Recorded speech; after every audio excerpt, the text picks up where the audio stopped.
Hey there, Sparkle. Hey, Angela, how's it going? It's going great. Thank you. Good. Happy Wednesday, and welcome to Every Child Can Learn, you guys, the series that enlightens, encourages, and empowers parents, teachers, and schools to reimagine equity in education and make learning simple and accessible for children of all abilities. Now, you may be thinking, how are we going to change after 100 years of doing the same thing, right? The answer is progressive education. Mhm. Progressive education, you guys, is about moving away from a top down authoritarian approach and prioritizing agency, autonomy, student voice, choice, mental health, and well being, Mhm. as 21st century life skills such as creativity, collaboration, communication, and critical thinking. I'm loving it. How about I'm you? loving it. Let me keep going, girl. No. So, taking inspiration from models outside of the conventional school system, as well as innovations taking place within mainstream. Now, if that sounds good to you, you guys, let's get started. Let's do it. All right. So, we highly recommend that you tune in to our next 3 episodes because we're going to share 15 progressive education strategies to disrupt a system that has not served the students and parents that want education reimagined. Mm. So, if this is your first time tuning into our show, welcome, you guys. My name is Sparkle Lindsay, and I'm with my friend and co-host Angela Legh. And Angela, how we doing today? We are doing awesome. And how are you today? You know, I'm busy. I'm thriving. I'm loving thriving like thriving women network, girl. So Yay. all right. Now, can you tell us about the series Every Child Matters that you're producing? I am so excited about this series, Sparkle. Me It too. is going to be so impactful.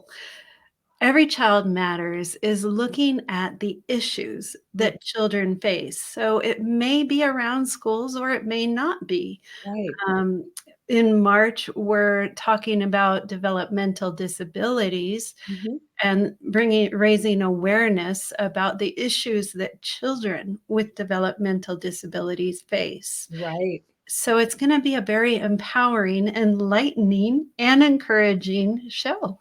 Yes. All right. Now we do know it's March is Women's History Month, Angela. It is, I know. Yeah. So how are we honoring this month? Well, the Spanish born American philosopher George Santayana penned a quote: "Those who cannot remember the past are condemned to repeat it." Mm, Our mission is to share empowering stories of women that have used their education to empower others, not just by their voice, but by their actions. mm. Let's watch this video on why women's history education is imperative. March is Women's History Month. It's a time we set aside to honor women's contributions in science, business, sports, social movements, and so many other fields. For centuries in America, women's contributions in these fields were often overlooked. As a result, they were omitted from history. That's why we celebrate Women's History Month and the opportunity it gives us all to get a more complete picture of our American history. It's important that we use times like this to teach new generations about those women we all know, like Rosa Parks, whose refusal to surrender her seat to a white passenger on a bus helped launch the effort to end racial segregation in America. Like Susan B. Anthony, an abolitionist who became one of the leading figures in the movement to gain the right to vote for women. And like Claire Booth Luce, the first American woman appointed to a major ambassador post. This month also gives us an opportunity to learn about those women whose names we don't know as well. Like Alice Ball, an African-American chemist who in the early 20th century developed the first successful treatment for leprosy, a debilitating disease that once left its victims ostracized from society. And like journalist Nellie Bly, who posed as a mental patient in 1887 to go undercover in a women's mental asylum in New York City to expose the terrible conditions patients were subjected to. Her report led to lasting institutional reforms in mental health care. And like chemist Stephanie Kwolek, who in 1965 created a lightweight and durable new fiber that later became Kevlar, which is used to create bulletproof vests and helmets that protect the lives of our law enforcement and military. Women have invented new medicines, fought as heroes on our battlefields, and enforced the laws in our communities. They led in the effort to end slavery. They have created businesses and built hospitals, and they fought to secure their own right to vote. Women have played pivotal roles in building this country.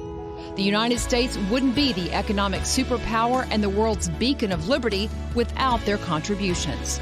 On the home front, on the war front, and in the workplace, women have served and shaped our great nation.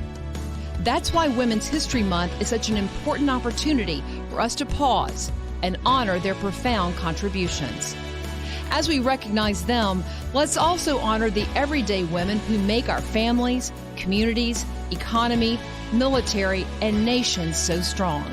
The Heritage Foundation is deeply proud to honor them all, not only during Women's History Month, but indeed every day of the year.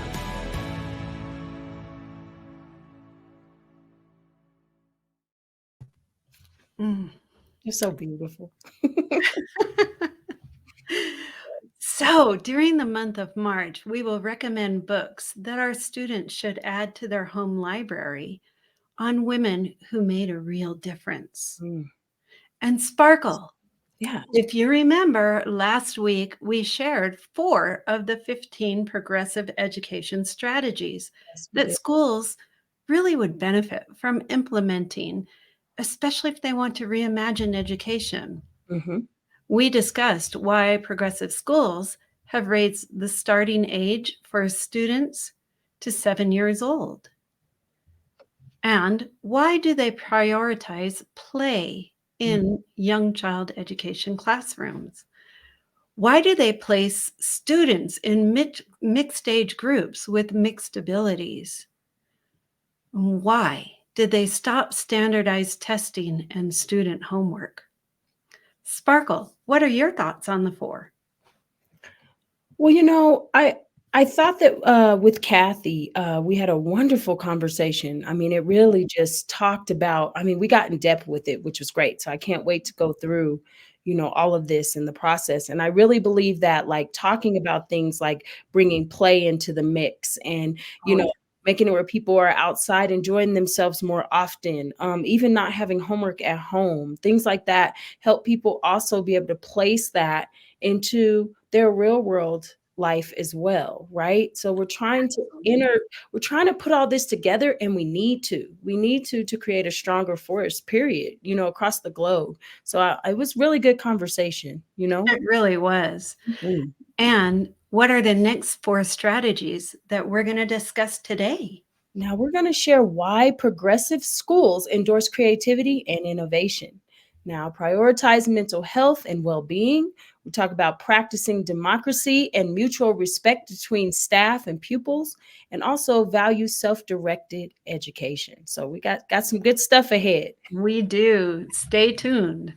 When we come back, we will discuss creativity and innovation in the classrooms, and we'll have a case study of a school in Ireland that shows student creativity. Now, Every Child Can Learn is sponsored by Thriving Women University, an affiliate of the Thriving Women Network. If you want to produce a franchise show, TWN provides the mentoring, media network training, and coaching so that you can produce your own franchise show. For more information, visit our website.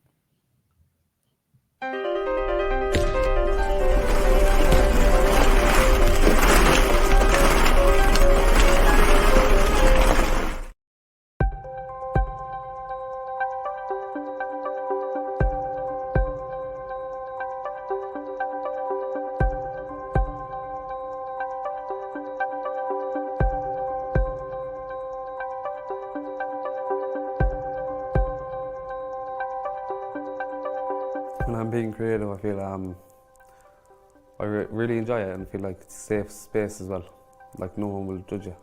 It's just a matter of developing that, finding that point in the person where you can make that connection and get them to see that they are actually creative. I've seen it happen, and I think it's a kind of a magic. That's what I call it, magic, and I love to see it. I suppose the one learning for us is that the whole centre have been involved in creative schools, and that was a real change in what I thought creative schools was about and what it actually was about. And even when I was told at the start that, you know, it's a whole school, I found that hard, and I think some staff found it hard because they didn't maybe think they were creative. And one of the outcomes that we had in this programme was, it was actually a conversation we had at the kitchen table over a cup of coffee one day, where there was a number of staff, and we talked about how we were connecting creatively, and we decided to create this staff creative connections board, where we put up all the modules, we put up creative schools, and we linked with thread as to how we were all connecting creatively together. And I mean, it's a web, because there's so much creativity and there's so much cross-curricular links. So it was an interesting process, bringing the young people's interests together with then some of the sort of the needs of the staff as well within the centre, the learners in the centre. And we looked at all the findings, and we kind of put them in a blender, and came up with the idea of working with Macnas, the street theatre and spectacle company. The kind of ending regarding Macnas was that they got portraits taken, and some of them dressed up in Macnas clothes and that, but they were given the autonomy over what happens to these images, and they decided they didn't want them to be public, they didn't want anyone to see them, they just wanted them themselves, and they got printed up and framed, and the students took them home. I was at home talking about it, but I couldn't show anyone, and I thought that was really quite powerful. You know, it might seem kind of small, but I thought it was really powerful. This was something that they really wanted to do. It wasn't being forced on them. They weren't being made to do drama. It was something that they had requested, and that's a lovely thing to come into as a facilitator, into a group that actually really wants to be there. I think creativity helps me to be a successful learner. My favourite part of the creative schools was probably working with Joanne. It was always very fun and very enjoyable, and yeah, I just really enjoyed working with her. Being creative makes me feel happy, useful, positive. They were delighted to hear about the support of a creative associate, and to me that's one of the most important things about the Creative Schools scheme. That resource makes all the difference in terms of youth reach centres and schools being able to kind of in a real meaningful way plan a programme of creativity. Staff are becoming quite confident to use their own sense of creativity, so sometimes they can be difficult, I think, maybe for schools to grasp, because they're used to maybe, you know, setting up an education system in a particular way that's divided into subjects. But I think that in through doing and then reflecting, you can see where collaboration would have taken place, you can see where imagination was used, you can see how participating in like a music programme over a couple of weeks is reinforcing that idea of discipline and persistence. Very much encourage, we've kind of got set lunches and stuff, but we'd encourage the students when they're in the kitchen to bring in ideas and bring in recipes that they want to try. Last week's one was kind of Doritos covered chicken, so we went with it. It was grand. It mightn't go on the menu full time, but it was grand. But it's just to get them thinking creatively, and that they can bring stuff to the table, shall we say, particularly around the cooking. I think cooking is great for creativity. Like my experience being in creative schools is really enjoyable. I really, really like it, because there's so many opportunities and different activities you go at. There's a wide range. I think it's quite unusual to come into a structure and come into an organisation and be allowed to have sort of the freedom that I had with this project, and for that emphasis on the voice, on their voice, on the voice of the participants being held so strongly and so integrally.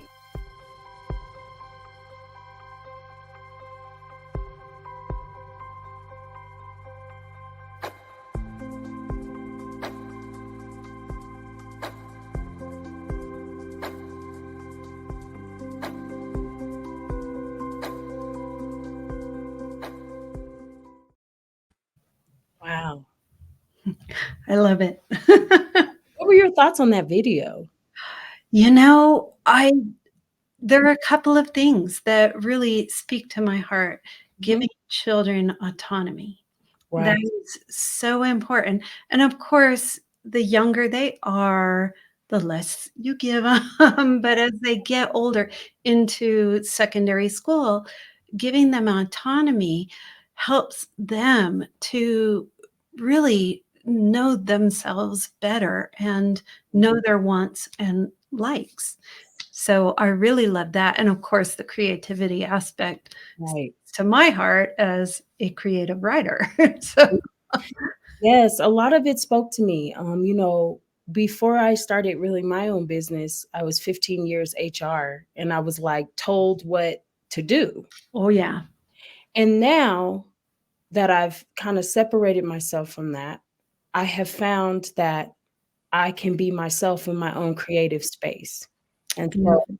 being able to innovate and be pioneering for new things has just opened up my heart and opened up my mind.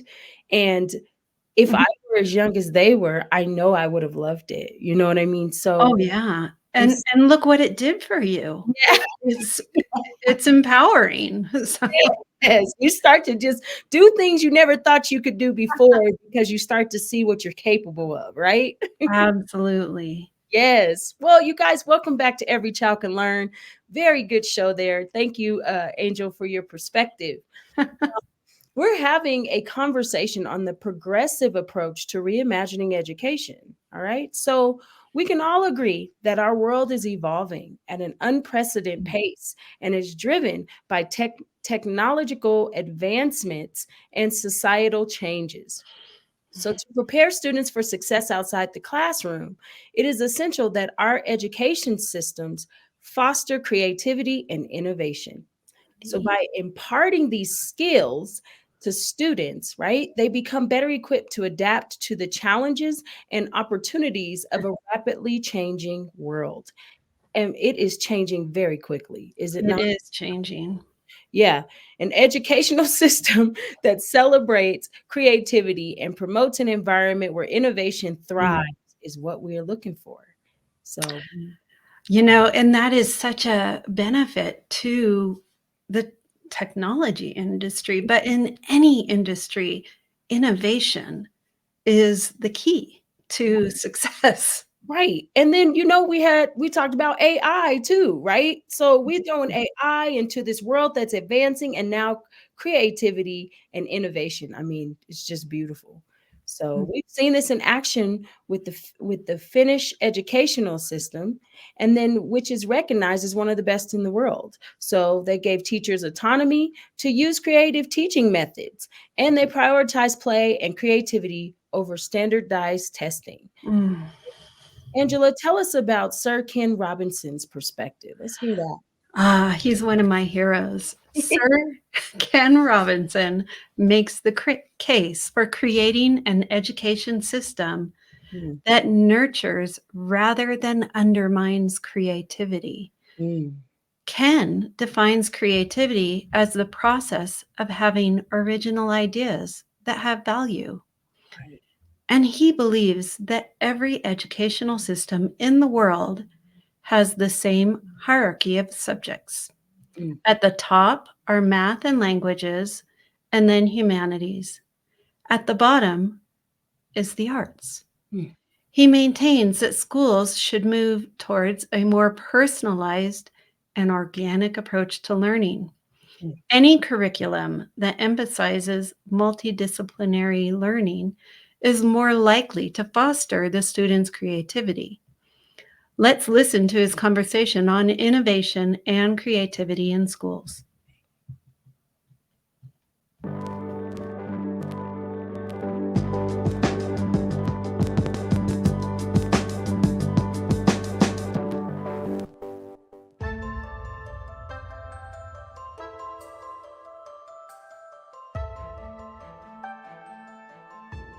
There's an assumption that's often made, which is simply not true when people think about education. And the assumption is that life is linear, that you can anticipate and foresee and predict the lives that people will have. And that assumption shows itself in the way that the school curriculum is managed, how it's narrowed to certain disciplines that are thought to be more useful. It shows itself in the obsession with standardized testing. for example, where all the emphasis is on conformity. And when you talk to politicians about why schools are like this currently, often they'll say it's in the interest of the economy. This strikes me as very ironic, because if you speak to business leaders, they say they want people who are creative, who can innovate, who can think differently, who can work in teams and who can communicate. All the things which are not now being taught in schools that have to submit to these rather standardized programs and policies. So the economic imperative for creativity is absolutely clear. There was a report published by IBM which was based on a survey of 3,000 CEOs around the world. And they were asked what their priorities are as they face the future. What are things that wake them up at night? And the thing that came out top was creativity. They said, how do we run businesses that systematically promote creative thinking and creative achievement and innovation? And of course, they're now being faced with a generation of students coming through from schools who haven't been encouraged to develop these abilities at all. So the economic imperative for teaching creativity systematically in schools, I think, has never been greater. And that requires a transformation in the way that schools work, because they weren't designed to do it, so they have to be redesigned if they are to do it. But there's a big cultural imperative here too, because the world is getting more complicated. It's getting more connected. It's becoming more challenging. And many of the challenges that we face collectively as a species are cultural as much as they are environmental. And finding ways to live together in the world that's become more nuanced, more interdependent, more dynamic, more connected, is really a task for education. And the third big reason, I think, to promote creativity in schools is personal. In the end, it's about people finding fulfillment in their own lives, lives that add up to something, that have purpose and have meaning, and that people feel are helping them find their own course in life, one that matters to them and to other people. And for all these reasons, creativity to me is not an option, it's an absolute necessity.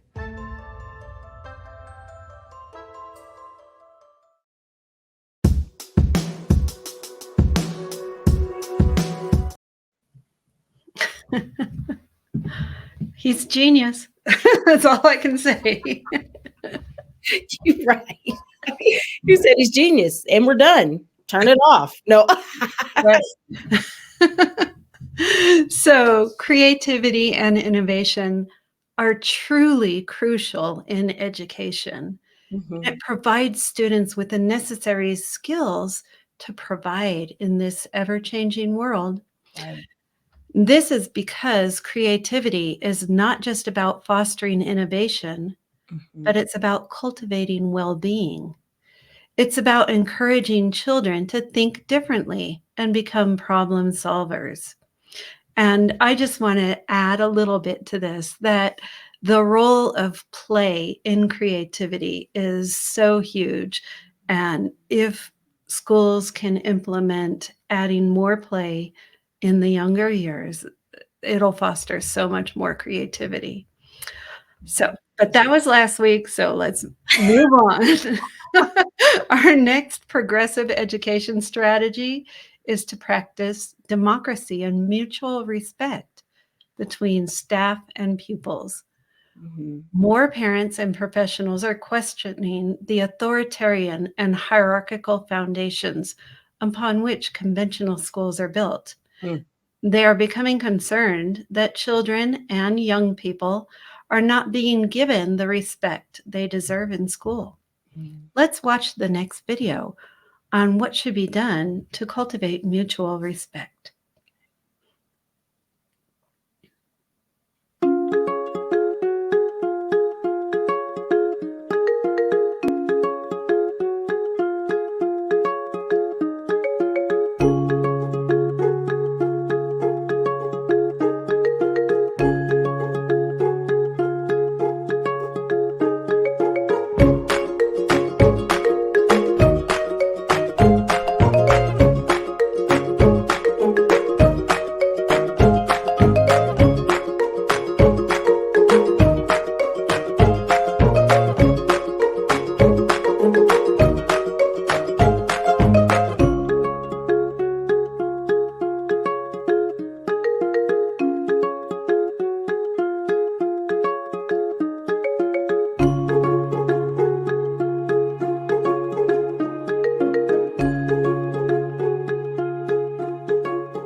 Yeah.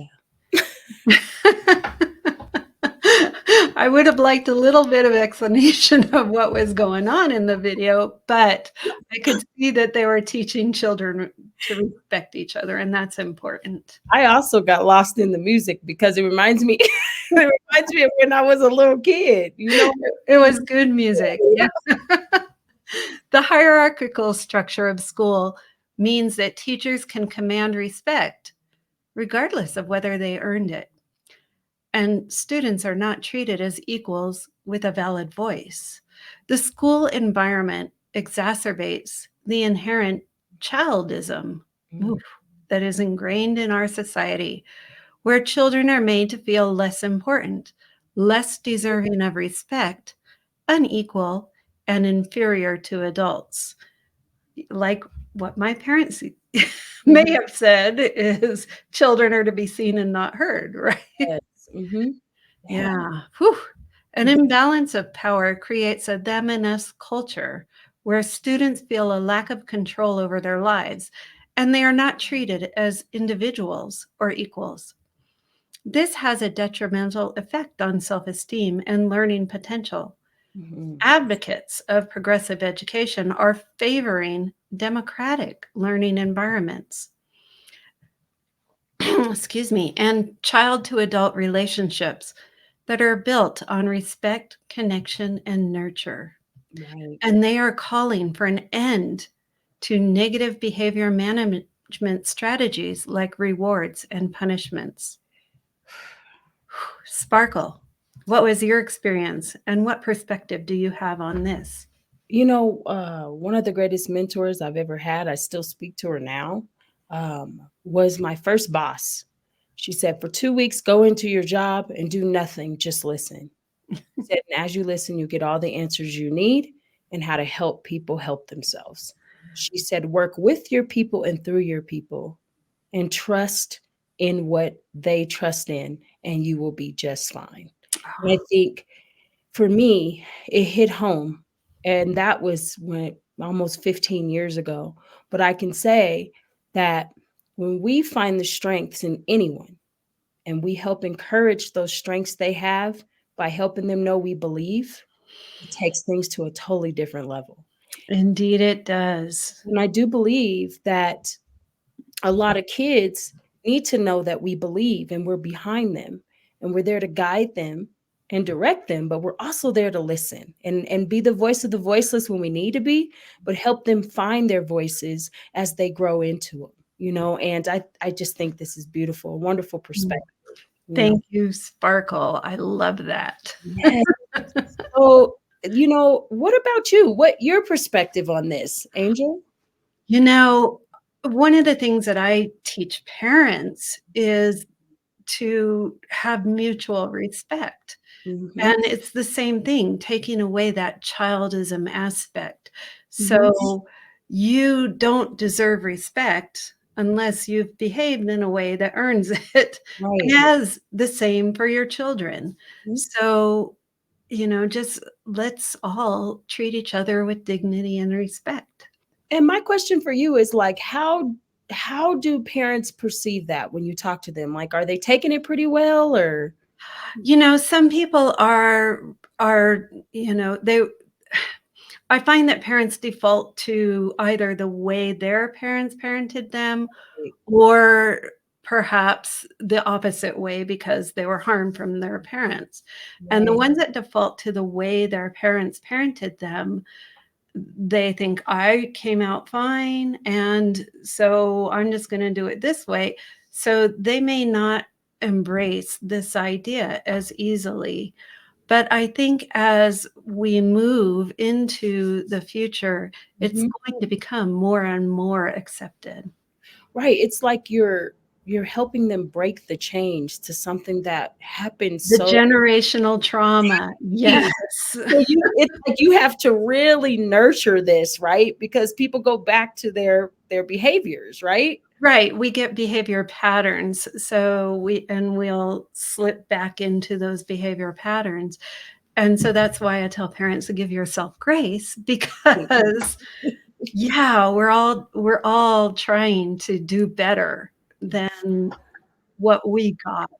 Yep. And so, sometimes we might slip into a behavior pattern, but you'll come out of it, you'll realize, and you'll do the next time. I love it because we talk about the practice of things and actually reiterating things to ourselves and relearning things. Our Yeah. old behaviors becoming new beginnings, getting rid of the old, and we talk about it like it's so easy, but in all reality, I mean, it takes work, it takes practice, it takes grit, right? Right. But when we get the hang of it and then we start finding that consistency, it equals power. And therefore people start to really get it, which is pretty cool. Yeah, and when you see that your children are thriving because you're giving them voice, and because, I say high level of nurturing and boundaries equals a healthy child. That's powerful, right? Yeah.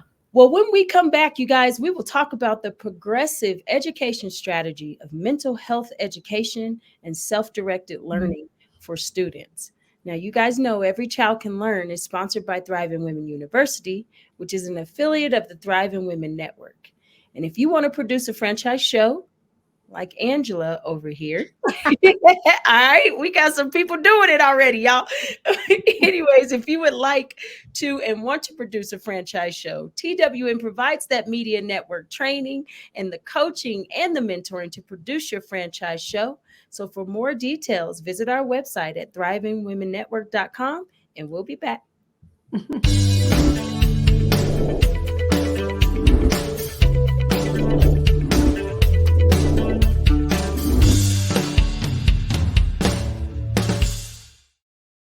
From stress to anxiety to depression, students' mental health has been strained by radical changes to life that fell heavily on America's children, and educators are trying to respond. One school district in Allentown, Pennsylvania, which serves around 9,000 students, has partnered with a local hospital to link middle and high school students with licensed clinicians for therapy sessions one-on-one. Brenda Dorenzo is Parkland School District's Director of Student Services. One of the biggest things that we did was to partner with St. Luke's, and St. Luke's provided a therapy component to our school.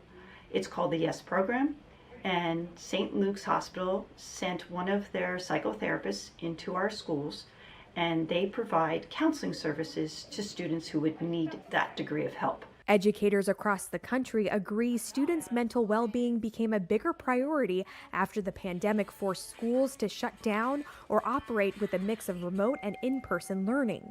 Some students struggled to focus, and isolation, worry, and depression took a toll on many. According to a Reuters survey of U.S. school districts serving more than 2.2 million students conducted earlier this year, the majority of students reported signs of mental health issues.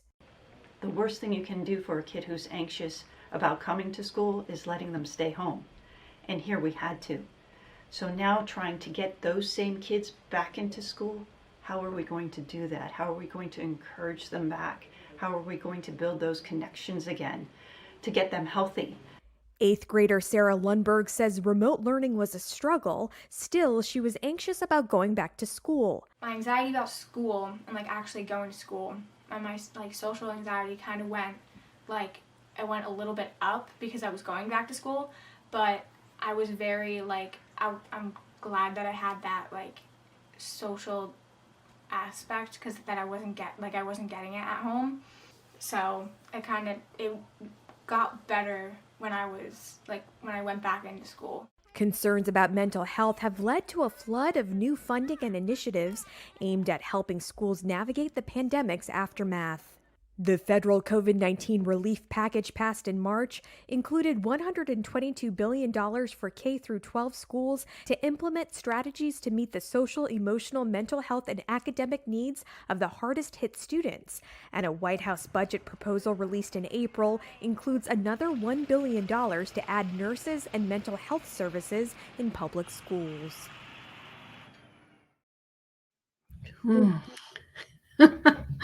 Oh, I could have a whole show on that. Yeah, so welcome back to Every Child Can Learn. If you're just tuning into the classroom, we are talking about progressive education and how we need to make changes to our educational system so that our kids can thrive. We discussed the progressive strategy of children creating an environment for creativity and innovations in classrooms. And we also discussed practicing democracy and mutual respect between staff and pupils. So let's pivot to the next strategy. Why is mental health at school so important? Findings from neuroscience shows that our capacity to learn is greatly impaired when we are under stress. Anxiety has a negative impact on memory as well as our ability to process information. We all felt that, I'm sure. Yeah. In contrast, when mental health and well-being are promoted, our learning potential improves.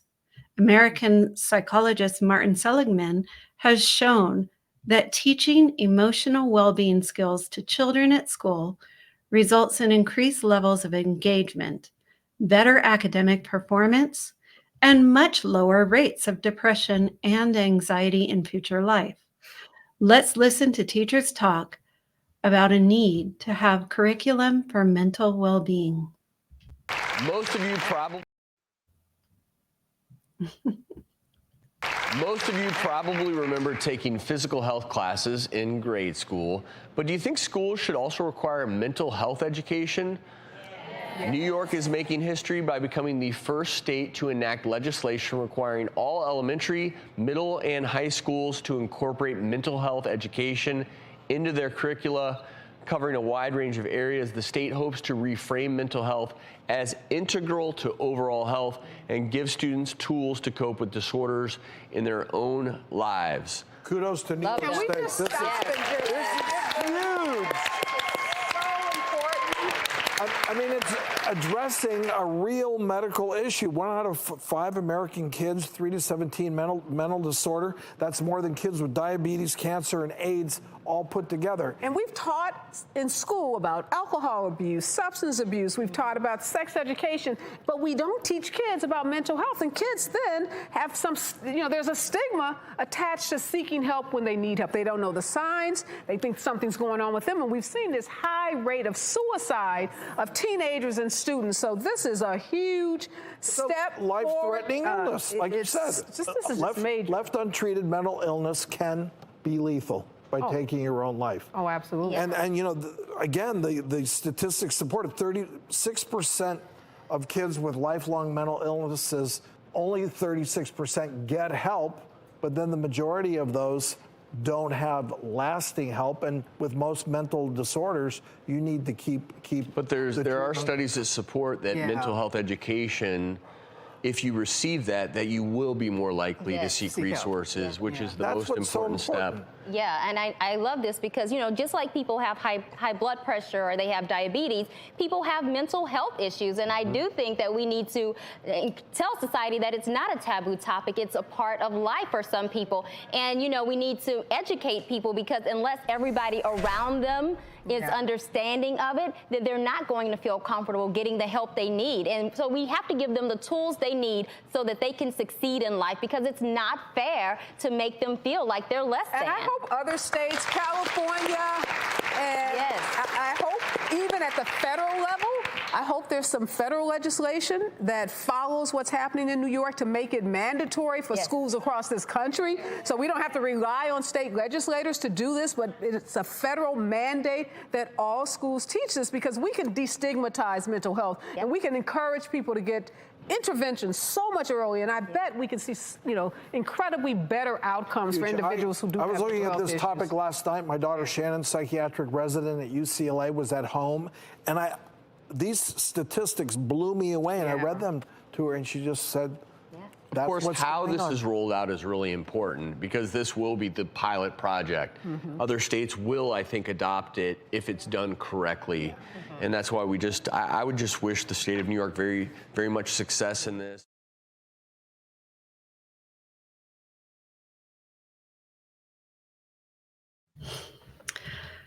Kudos to the state of New York. Yeah, some of the biggest things, I learned even with my addiction, when I've been working through it and doing a lot of shadow work, a lot of it stem from a lot of mental health first.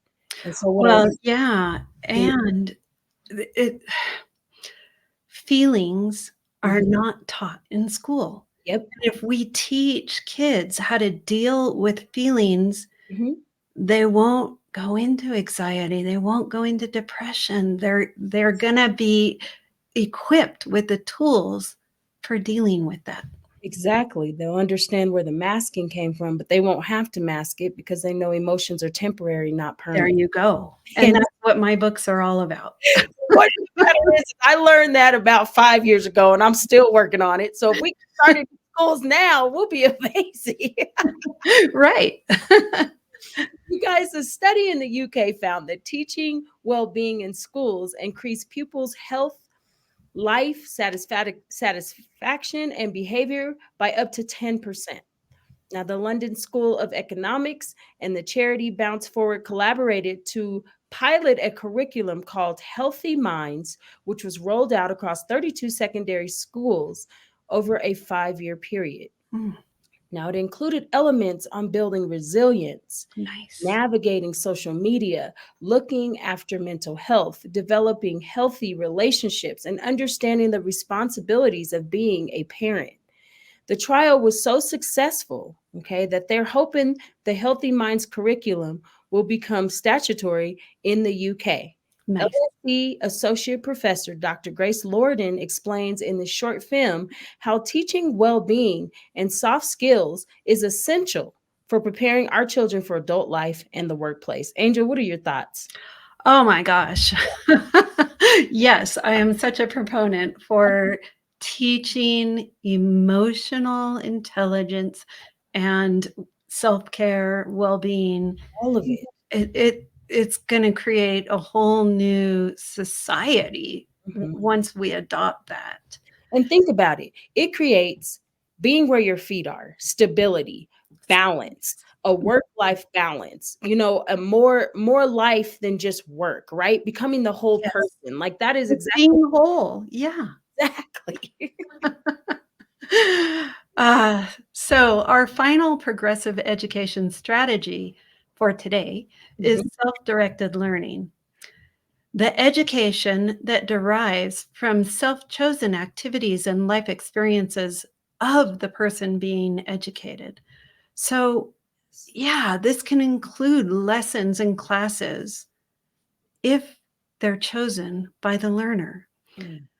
More often comes from everyday life as learners pursue their own interests in the form of curiosity, playfulness, and social ability.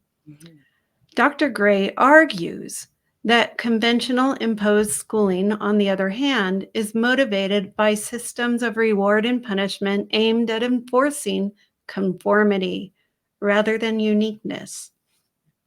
And it operates by suppressing rather than nurturing curiosity, playfulness, sociability, and self-direction.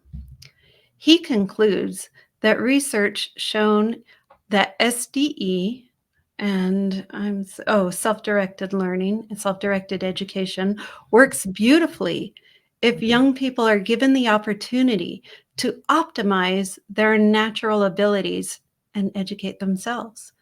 These conditions can be provided at a fraction of the cost of coercive state-controlled schools. Let's watch this video.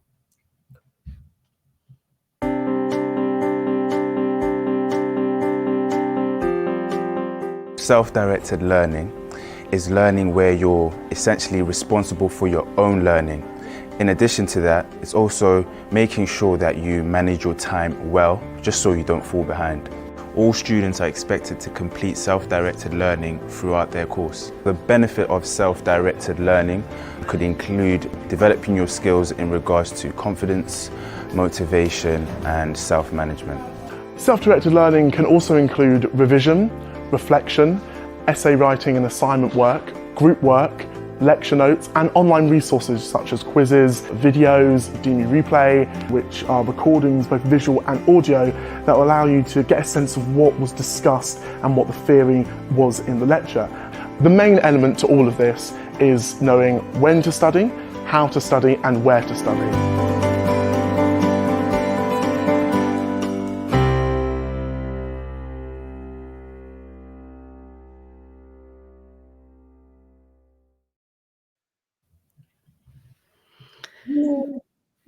The self-directed learning piece is pretty cool because it allows people to be creative, but it allows people to figure out who they are.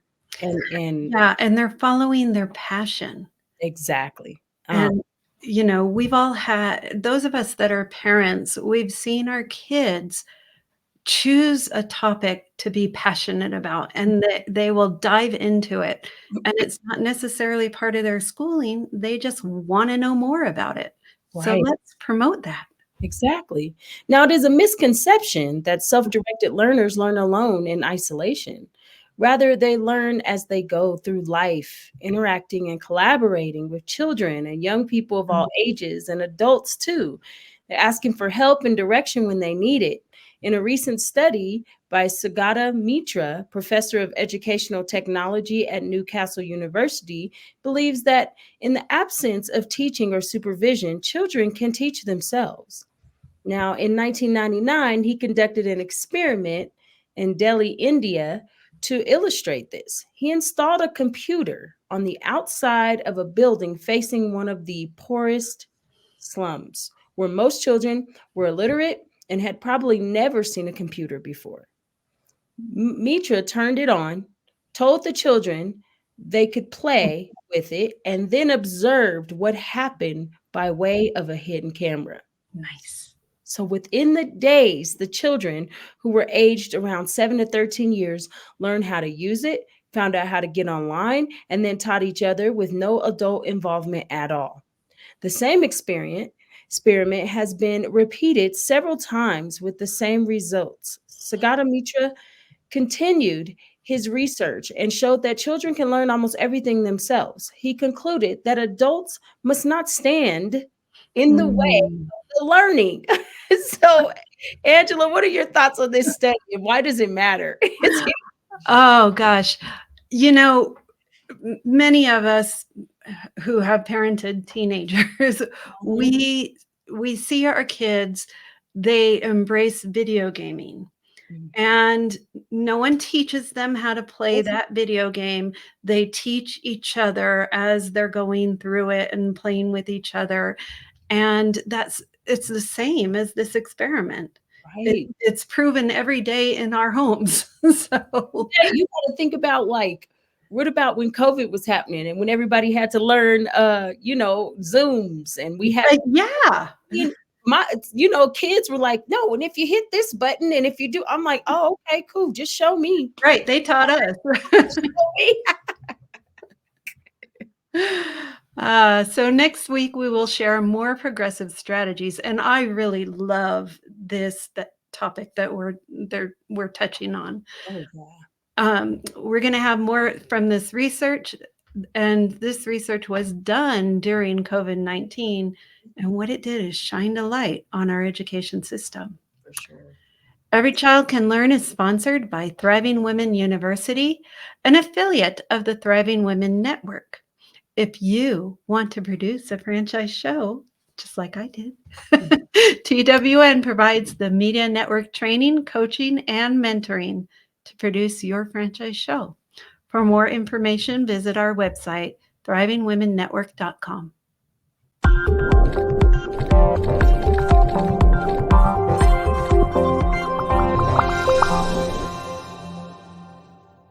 And now we're going to go to a recent CDC report finding that 1/3 of high school students are experiencing poor mental health. One school in Iowa started a program to give kids the coping skills they need, hoping to prevent those issues before they begin. Belinda Shea is a high school counselor at Alta Aurelia in Alta, Iowa, which consists of approximately 200 students. The Teen Mental Health Program is designed to help teens respond appropriately to their peers. So we thought that would be a great thing for us to implement into our health program. I think it gives them a way to talk about mental health, hopefully take away some of that stigma that we hear or that we know about mental health. The program assists teens by providing them with an action plan, first by identifying the challenges they're experiencing, then in discovering the tools they may already have at their disposal to fix things. It's helping students like Mason Peck, a graduating senior at Alta Aurelia High School. Mason says the program is making a huge difference in his life. And during the mental health first aid program, we were thinking about negative thoughts, positive thoughts, and how often you'll tell yourself a negative thought. I noticed myself worrying less about uncertainty in my life. Sophomore Lily Schillenberg says the program has made her more confident in talking about mental health. During the class, we were told, if you see something, say something. The one that really stuck out to me is it's okay to not be okay.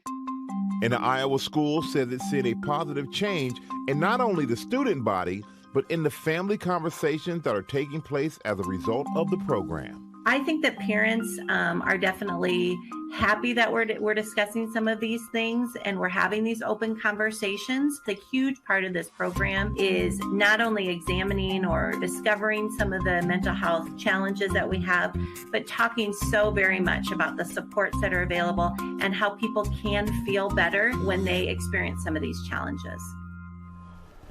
That is incredible what they're doing for all those students out there.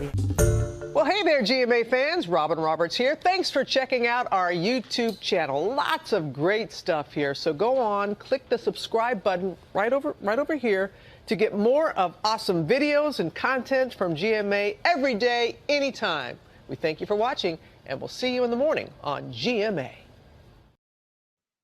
Right. Well, welcome back to Every Child Can Learn. If you guys are just tuning into the show, we have had a robust conversation on the progressive education, and we cannot wait to have Catherine up here as well, so we can continue this wonderful conversation. Angela, there's Catherine. How you doing? Hi, ladies. What a conversation today. It's been so fascinating to listen to everybody's points of view. So great. Yes. So, Catherine, can you summarize what we've talked about today and give us a call to action on how to reimagine the creativity and innovation in our schools? Well, Sparkle and Angela, I had to make notes today because there's quite a bit. So progressive education, it's such a big topic, and I'm so glad that we're spending 3 weeks covering this because it's so deep and diverse. Wow. And last week we talked a bit about testing and assessing children, and this week it's been so much about the mental health. So really individualizing our attention to students and making sure that they have opportunities for self-directed education and offering respect, mutual respect for teachers as well as for the students, and then stimulating their creativity and innovation. And so Ken Robinson, my gosh, I've been in the education sector for 40 years and I've listened a lot to Ken Robinson, and he has just he just hits the nail on the head, I think, in terms of the purpose we have as teachers and what classrooms should be about, and building opportunities for creativity and allowing children to be problem solvers, and that sort of gives them license to be self-directed learners and helps with that whole democracy and mutual respect. If we can have creative classrooms, and the way we set up our classroom environment, which is my expertise, it makes all the difference too. That shows that mutual respect. It's it's wonderful. So he has left us with a great legacy. Unfortunately, he's passed now. Yeah. And then Sparkle and Angela, you came up with some little gems of gold as well. So Sparkle was sharing what she had learned from her mentor, and I wrote this down That too was beautiful. in my notes, and talking about just watching people and listening and learning from people, and then working with their strengths and accepting people from where they are was gold. And then Angela came in on top of that and started talking about having high levels of nurturing and then setting boundaries as parents and as teachers and as individuals ourselves, I think makes a big difference. And it gives us a really healthy mental healthy mental health. That doesn't quite make sense, but yeah.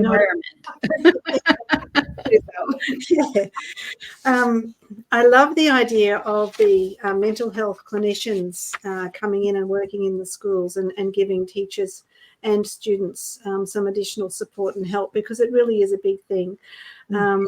Over many years, there's been this thing called social and emotional learning. Yeah. But I think social and emotional well-being comes before the learning. And that's what I advocate when I work with teachers. So I think that's so important. And the pandemic, I think, did really show us that and how those connections were really important and how that eased anxiety. So the pandemic's got a lot to answer for, I think, Sparkle. Absolutely. It does. My next question for you though, Catherine, is what advice do you have for teachers who do not know how to start practicing democracy and mutual respect between staff and pupils? Well, you know what? Some of the research talks about building relationships with students, between teachers and students. And that's, I think, the key to it, because once you know a little bit about the students, their lives outside the classroom, then you can develop that mutual understanding and that mutual respect and that ability to trust them so that they can engage in some self-directed learning. And that adds to their confidence and their independence and well-being. All of those things are sort of all wrapped up together. So the research actually says that as a teacher, if you can spend just 1 minute with each student in the day, and if you've got too many students, across a week, 1 minute, and just talk to them about something that's not connected to the classroom. Talk to them about the new dog they've got, or their soccer training that they've just done, or something outside of school, so that you're actually taking a real interest in them. That makes huge differences when we're building relationships, and then the mutual respect and understanding sort of flows on from there. So I would suggest, if teachers are looking for a small step, maybe just try that. Absolutely. It's leaning in, right? Leaning into things outside of the classroom, that vulnerability that helps them know you're listening, right? And you care, and you're actually interested. Exactly. So, Angel, what advice do you have for schools that do not have a curriculum for student mental health and well-being? And what would be a good start? I think, having formerly worked for a county mental health organization, I would recommend that schools connect with mental health organizations. So your local county behavioral health is the best place to start. But also, it takes money to implement programs, and schools may have a financial shortage. Right. So you can start by looking for children's books that have social emotional learning built into them. And I know that in the kindergarten, first grade, second grade, there's a lot of different children's picture books that talk about emotions. But as you get into 5th, 6th, 7th, 8th grade, then there's a lot less. And that's the work that I do. Yeah, it's all the work you do. I'm in it. Yeah. So real quick, what's our call to action to give all children self-directed education? So I would say for teachers, look at who the child is. If the child is struggling at home, then it may be that self-directed education is setting them up for failure. Yeah. But at the other hand, giving them something that they can do themselves may help them have more self-esteem. So it's really about touching into who the child is, whether they have the structure around them to be able to do self-directed, and then trusting them from that point. Awesome. Thank you. Thank you. So Every Child Can Learn is sponsored by Thriving Women University, an affiliate of Thriving Women Network. If you want to produce your own franchise show, TWN will provide you with the media network training, coaching, and mentoring so that you can produce your own franchise show. For more information, visit our website.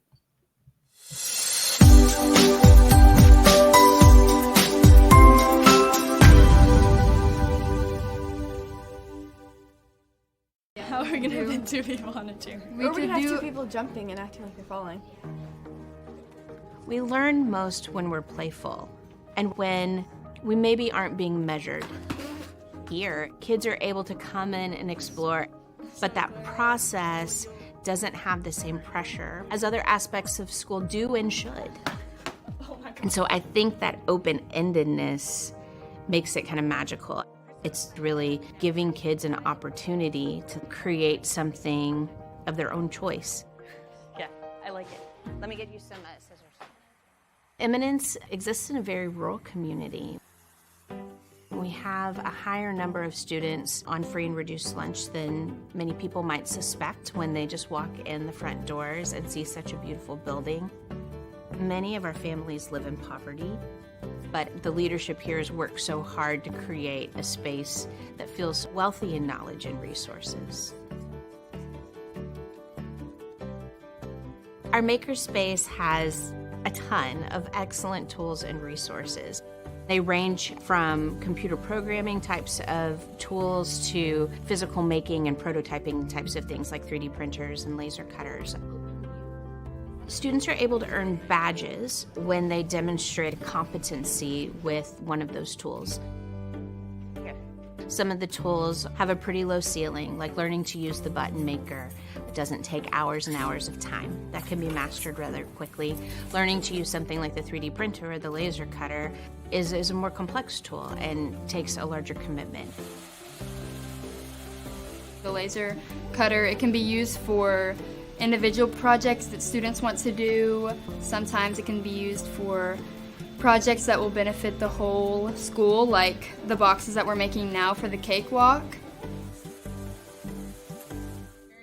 They go through training in a myriad of ways. We sometimes do one-on-one training with individuals. Do you have it oriented the right way on the sublimation printer? Yeah, I have it landscape out like that. We offer after-school workshops once a month called Micro-Credential Mondays.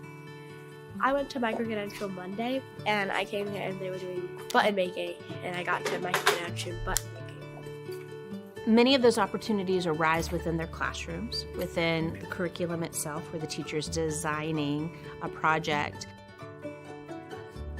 It's the mastery of certain technological devices. Like for this, I'm in one of my teacher's classes. I'm making a bunch of t-shirts that we're gonna sell at one of the football games. If they've gone through the process of learning something complex, I don't think it's as intimidating to take on a new thing that's complex.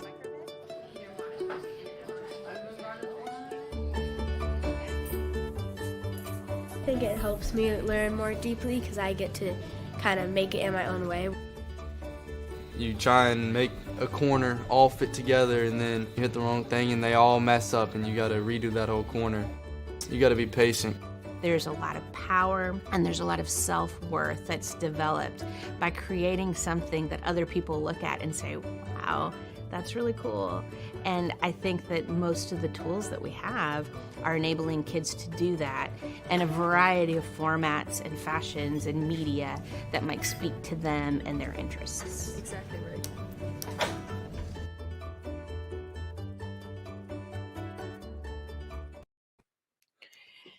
Man, that was cool too, man. We got a really packed show next week. I know we do.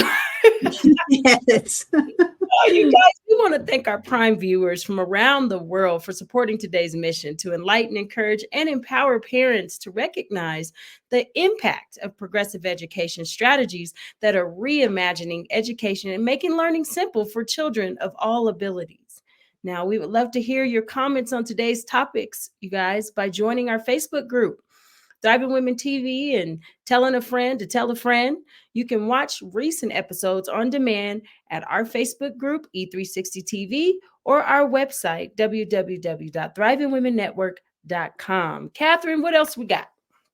Well, I'm so excited to come to next week, actually, and I hope everybody joins us for the third in this series. But for now, Every Child Can Learn is sponsored by Thriving Women University, an affiliate of the Thriving Women Network. And if you want to produce a franchise show, TWN provides all the media network training, coaching, and mentoring that you would need to produce your own franchise show. So for more information, visit our website. But don't forget to tune into Amplifying Women's Sports tomorrow, 12 p.m. EST. And we'll see you next week. All right. See y'all.